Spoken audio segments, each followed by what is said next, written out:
हम सारी जिंदगी दौड़ते रहते हैं इसी उम्मीद के साथ कि एक दिन जिंदगी को जिएंगे। जो बातें हमारी जिंदगी के लिए बहुत ज़रूरी होती हैं, अधिकतर लोग वो सारी बातें भविष्य के लिए छोड़ देते हैं कि भविष्य में करेंगे, इतने साल काम करेंगे, इतने साल मेहनत करेंगे, उसके बाद जा कर के हम रिलैक्स करेंगे, उसके बाद हम कभी मेडिटेशन करेंगे, उसके बाद हम जिंदगी को जिएंगे। लेकिन ये जो बाद है ना, वो कभी आता ही नहीं है और ये जिंदगी हाथों से निकल जाती है। एक बहुत अमीर व्यक्ति था, उसने अपना सारा जीवन पैसे कमाने में लगा दिया। उसके पास इतना पैसा था कि वो जो चाहे खरीद सकता था, लेकिन उसने अपने पूरे जीवन में किसी की भी मदद नहीं की।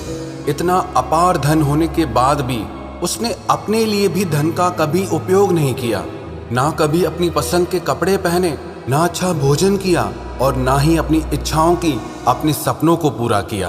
वो सारी जिंदगी सिर्फ पैसे कमाने में ही बिजी रहता था और पैसे कमाने में वो इतना ज़्यादा व्यस्त हो गया, उसे पता ही नहीं चला कि कब उसका बुढ़ापा आ गया और वो जिंदगी के आखिरी पड़ाव पर आ गया। इस तरह आखिर वो दिन भी आ गया जो उसकी जिंदगी का आखिरी दिन था और एक दिन उसे लेने के लिए मृत्यु खुद आ गई।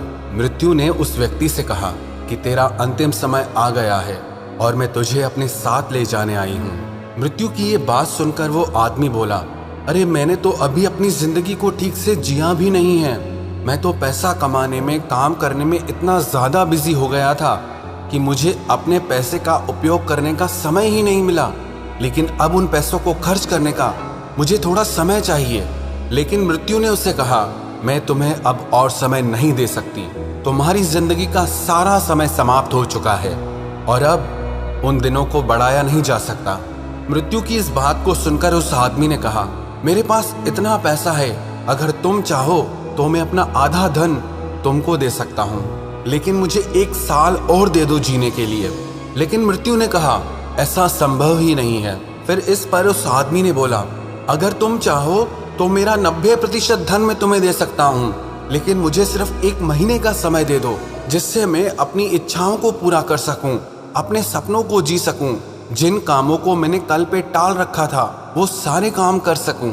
लेकिन मृत्यु ने फिर मना कर दिया कि नहीं, मैं तुम्हें 1 महीने का समय नहीं दे सकती। फिर उस आदमी ने कहा, तुम मेरा सारा धन ले लो, लेकिन मुझे 1 दिन का समय दे दो। तब मृत्यु ने उसे समझाया, 1 दिन तो क्या, मैं अब तुम्हें 1 घंटे का भी समय नहीं दे सकती।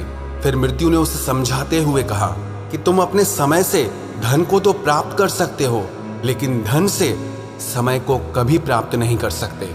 जब उस व्यक्ति को ये समझ में आया कि मैं अपनी सारी जिंदगी की दौलत देकर भी अपने लिए 1 दिन भी नहीं खरीद सकता, तो जिंदगी का मोल धन से कितना ज्यादा बढ़कर है। ये कहानी हमारी जिंदगी से ही जुड़ी है। हम लोग भी सारी जिंदगी ऐसे ही दौड़ते रहते हैं कि एक दिन जिंदगी में जिएंगे, भविष्य में कभी आराम करेंगे, रिलैक्स करेंगे, लेकिन वो दिन कभी आता ही नहीं है, क्योंकि हम सारी जिंदगी सिर्फ दौड़ने का, भागने का अभ्यास करते हैं और जो अभ्यास जिंदगी भर किया है वही अभ्यास हमारी आदत बन जाती है। बहुत सारे लोग जो रिटायर हो जाते हैं काम से, लेकिन उसके बाद भी उनका यह अनुभव रहता है कि हम भले काम से रिटायर हो गए हों, लेकिन जिंदगी में आराम नहीं है, क्योंकि हमारे मन ने जिंदगी भर दौड़ने का अभ्यास किया है, तो आज भी हमारा मन दौड़ता ही रहता है। तो इस कहानी से हमें ये शिक्षा लेनी चाहिए कि जिंदगी में जो कुछ भी जरूरी है ना, उसे कल पर मत टालो, उसे आज ही कर डालो, क्योंकि कल कभी नहीं आता। हम हमेशा आज में जीते हैं। कल तो सिर्फ हमारी योजनाओं में, हमारी बातों में होता है, शब्दों में होता है। वास्तविकता में कल तो कभी होता ही नहीं है। भले आप अपनी जिंदगी में कुछ भी करो, आप पैसा कमाओ, कामयाबी को हासिल करो, पर इन सब चीजों के पीछे इतना भी ज्यादा मत पड़ जाना कि आप अपनी जिंदगी जीना ही भूल जाओ। और दूसरी कहानी भी इसी विषय से जुड़ी है। ये कहानी है महाभारत के समय की।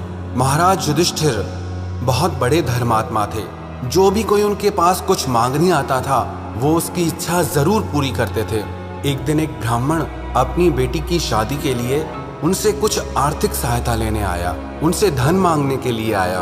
तो युधिष्ठिर महाराज उस दिन बहुत बिजी थे। उन्होंने कहा, मैं आपकी मदद जरूर करूंगा, लेकिन आप कल आना, क्योंकि आज मैं बहुत व्यस्त हूँ। वो ब्राह्मण उदास होकर महल से निकला।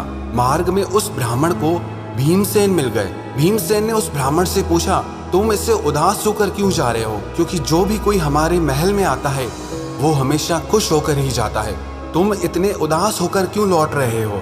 तो उस ब्राह्मण ने कहा, मुझे अपनी बेटी की शादी के लिए कुछ पैसों की जरूरत थी, लेकिन महाराज युधिष्ठिर ने कहा, आज मैं बहुत व्यस्त हूँ, आप कल आना, मैं आपकी मदद जरूर करूंगा।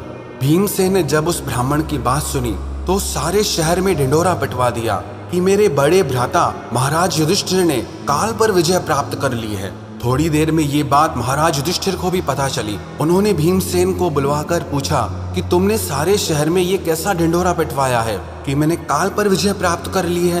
क्यों तुम ऐसी अफवाहें फैला रहे हो?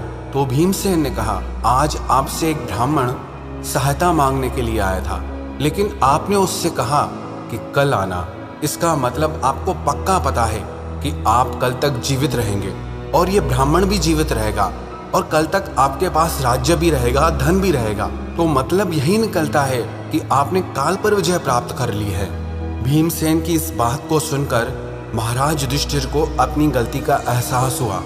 उन्होंने उसी समय उस ब्राह्मण को बुलाया और उसकी बेटी की शादी के लिए उसे बहुत सारा धन दान में दिया।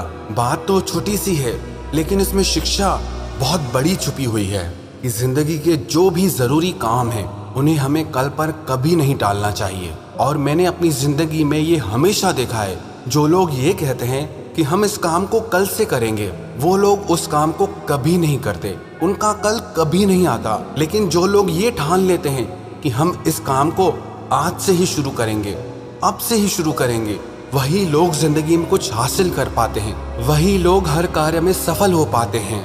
और तीसरी कहानी वो भी इसी विषय से जुड़ी है। एक व्यक्ति अपनी जिंदगी में बहुत धनी इंसान बनना चाहता था और उसकी वजह से वो एक साथ बहुत सारे काम करने लगा, जिसके कारण वो बहुत सारे कामों में उलझ जाता था और उसकी वजह से धीरे धीरे उसकी याददाश्त कमजोर होने लग गई। वो जरूरी बातों को भी भूल जाता था और धीरे धीरे उसकी वो भूलने की बीमारी बहुत ज्यादा बढ़ गई। वो हर बात को थोड़ी सी ही देर में भूल जाता था। एक दिन उसकी तबीयत बहुत खराब हो गई, उसके पेट में बहुत दर्द होने लगा। पुराने समय की बात है, उस समय डॉक्टर तो होते नहीं थे, वैद्य होते थे। तो वो व्यक्ति वैद्य के पास गया। वैद्य ने उस व्यक्ति से पूछा, तुम्हें क्या हुआ है? वो व्यक्ति कहने लगा कि मेरे पेट में बहुत दर्द है। तो वैद्य ने उससे सारी बात जानी। फिर वैद्य को पता चला कि ये इंसान काम में बहुत ज्यादा उलझा हुआ है और उल्टा सीधा कुछ भी खा लेता है। तो उस वैद्य ने उस व्यक्ति से कहा कि तुम्हारे पेट में जो दर्द है वो गलत खान पान के कारण है, इसीलिए अब थोड़े दिन के लिए तुम सिर्फ खिचड़ी खाना। उस व्यक्ति ने कहा, ठीक है, अब मैं खिचड़ी ही खाऊंगा। लेकिन फिर उस व्यक्ति ने वैद्य से कहा कि मुझे भूलने की भी बीमारी है, कहीं ऐसा ना हो कि घर पहुंचते पहुंचते मैं यही भूल जाऊं कि मुझे क्या खाना है।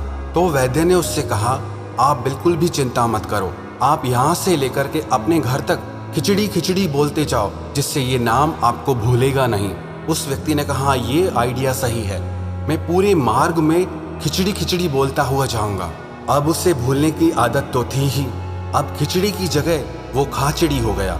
वो खाचड़ी खाचड़ी बोलता जा रहा था और मार्ग में एक किसान अपने खेत से चिड़ियाओं को भगा रहा था। लेकिन तभी उसने सुना कि कोई व्यक्ति ये कह रहा है कि खाचड़ी खाचड़ी।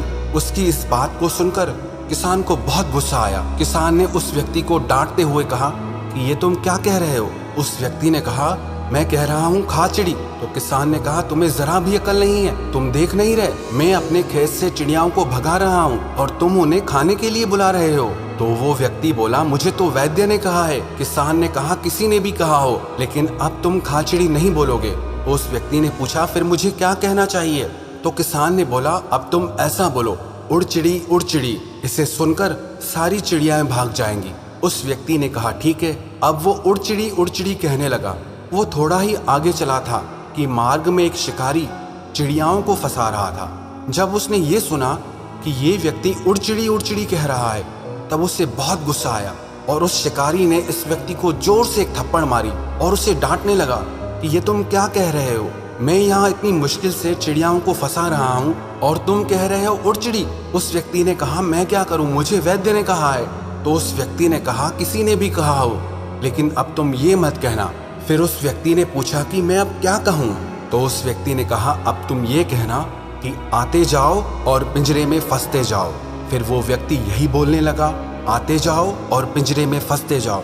लेकिन थोड़ी देर बाद मार्ग में कुछ चोर चोरी का धन लेकर के भाग रहे थे, और जब उन्होंने ये सुना कि एक व्यक्ति ये कह रहा है, आते जाओ और पिंजरे में फंस जाओ, ये हमें फंसाना चाहता है, ये हमें पुलिस को पकड़वाना चाहता है, उन चोरों ने इस व्यक्ति की बहुत पिटाई की और बोले कि खबरदार, दोबारा तुमने अगर ये बात कही तो। वो व्यक्ति बोला कि फिर मैं क्या कहूँ। तो उन चोरों ने कहा, अब तुम ये कहना कि इसे छोड़कर आओ और दूसरा लेकर आओ। फिर वो व्यक्ति यही कहने लगा, इसे छोड़कर आओ और दूसरा लेकर आओ। वो व्यक्ति ऐसे कहते हुए जा ही रहा था कि मार्ग में कुछ लोग किसी मृत व्यक्ति को शमशान ले जा रहे थे, और जब उन्होंने ये सुना कि इसे छोड़कर आओ और दूसरा लेकर आओ, ये सुनकर सारे लोगों को बहुत गुस्सा आया। उन लोगों ने इस व्यक्ति को बहुत फटकार लगाई कि हमारे गांव का मुखिया मर गया है, इतना भला आदमी मर गया, और तुम ये कह रहे हो कि इसे छोड़कर आओ और दूसरा लेकर आओ। तुमने मजाक समझ के रखा है क्या?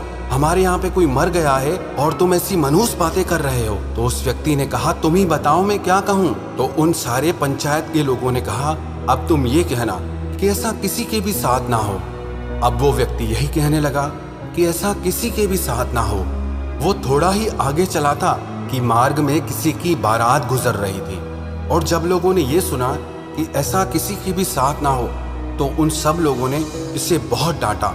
कुछ लोगों ने तो उसे मारा भी कि हमारे घर में इतना खुशी का माहौल है, शादी हो रही है हमारे घर में, एक तो पहले ही बहुत मुश्किल से हमारा लड़का शादी के लिए तैयार हुआ है, और तुम ये मनहूस बातें कर रहे हो कि ऐसा किसी के भी साथ ना हो। तुम्हें कुछ शर्म है या नहीं है? वो व्यक्ति बोला, भाई मुझे मारते क्यों हो, तुम ही बता दो मुझे क्या कहना है। तो उन बारातियों ने कहा, अब तुम यही कहना कि ऐसा घर घर में हो। अब वो व्यक्ति यही कहने लगा कि ऐसा घर घर में हो। अभी वो थोड़ा चला ही था कि मार्ग में कहीं आग लग गई थी, और सब लोग उस घर की आग बुझाने में लगे थे। और जब वहाँ के लोगों ने ये सुना कि ऐसा घर घर में हो, ये कौन कह रहा है, जब उन्होंने इस व्यक्ति को देखा तो उसे बहुत मार लगाई। लगता है तूने ही यहाँ पे आग लगाई है, तभी तू कह रहा है कि ऐसा घर घर में हो। वो व्यक्ति बोला, मैं तो किसी को यहाँ जानता भी नहीं, मैं क्यों आग लगाऊंगा, मुझे तो वैद्य ने कहा था। उन लोगों ने कहा कि अब तुम ये बात कभी मत कहना। तो उस व्यक्ति ने पूछा, आप ही बता दो कि मैं क्या कहूँ। फिर उन सारे लोगों ने मिलकर इस व्यक्ति से कहा, अब तुम ये कहना कि हे भगवान, इस आग को बुझा दो। अब वो ऐसे कहते ही जा रहा था कि मार्ग में उसे एक कुम्हार मिला जो अग्नि से मिट्टी के घड़े बना रहा था। और जब उसने ये सुना कि कोई व्यक्ति ये कह रहा है कि हे भगवान, इस आग को बुझाओ, तो उस कुम्हार को बहुत गुस्सा आया और इस व्यक्ति को जोर से एक थप्पड़ मारी और उससे कहने लगा कि खबरदार, जो अब तुमने ये बात दोबारा कही, अगर तुमने ये बात अब दोबारा कही तो मैं तुम्हारी खिचड़ी निकाल दूंगा। और ये खिचड़ी शब्द को सुनते ही उस व्यक्ति को सब याद आ गया कि यही तो वो शब्द है जो मुझे वैद्य ने कहा था। फिर वो व्यक्ति चिल्ला के कहने लगा कि हाँ, खिचड़ी, यही मुझे वैद्य ने कहा था। फिर वो व्यक्ति मन ही मन सोचने लगा कि मैं सिर्फ एक शब्द को भूला हूँ तो मुझे इतनी मार मिली है कि जो लोग जिंदगी को ही जीना भूल गए हैं, जो लोग खुश रहना भूल गए हैं, जो लोग हंसना भूल गए हैं, जो लोग जिंदगी की हर जरूरी बात को भूल गए हैं, उन लोगों को उलझनों की, परेशानियों की कितनी मार मिलती होगी। ये कहानी भी हमारी ही जिंदगी से जुड़ी है। हम भी जिंदगी की दौड़ में ना जो जरूरी बातें हैं उन्हें भूल जाते हैं, जो हमें करना चाहिए उन्हें नहीं करते हैं, और बदले में हमें उलझनों की, तकलीफों की, परेशानियों की मार मिलती ही रहती है, दुख मिलता ही रहता है। अगर हम भी अपनी जिंदगी में ध्यान करना ना भूलें, अध्यात्म से जुड़े रहें, जो चीजें जिंदगी में हैं उन्हें करना ना भूलें, जिंदगी में खुश रहना ना भूलें, तो हमें कभी दुखों की और परेशानियों की मार मिलेगी ही नहीं। ये तीनों कहानियां हमें एक शिक्षा देती है। चाहे हम जिंदगी में 1000 काम करें, लेकिन खुश रहना और मुस्कुराना कभी ना भूलें। जो चीजें हमारी जिंदगी के लिए बहुत ज्यादा जरूरी है उन्हें कभी भी कल पर ना टालें। अपने जिंदगी की खुशियों को कल पर ना टालें, बल्कि अपनी जिंदगी की खुशियां हमें आज में ही जीनी चाहिए।